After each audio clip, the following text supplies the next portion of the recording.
Good evening সবাইকে। আশা করি তোমরা সবাই খুব ভালো আছো। আমরা এখন বেরিয়ে পড়েছি আমাদের বাড়ির খুব কাছাকাছি মানি স্কোয়ার মলে যাওয়ার উদ্দেশ্যে। তাই প্রথমে একটা বাসে উঠলাম। বাস থেকে 15 মিনিট সময় লাগে। এখন মানি স্কোয়ারে এসে পৌঁছেও গেছি।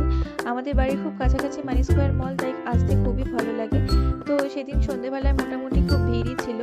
আমি অরিতের জন্য একটা শার্ট কেনার উদ্দেশ্যে ওয়েবসাইটে এসেছি, কিন্তু ওয়েবসাইটের কালেকশন সেদিনকার খুব একটা আমার ভালো লাগলো না। তাই বেরিয়ে আমরা একটু ফটো তুলছিলাম। তারপর ভীষণ খিদে পেয়ে গেছে, তাই অরিতকে বললাম টুকটাক কিছু অর্ডার করতে। তাই অরিত গেছিল কেএফসিতে একটু বার্গার অর্ডার করার জন্য। যাই হোক, আমি আর মা একটু ওয়েট করছিলাম। আর অরিত দেখো এই লাইনে দাঁড়িয়ে আছে বার্গার অর্ডার করার জন্য।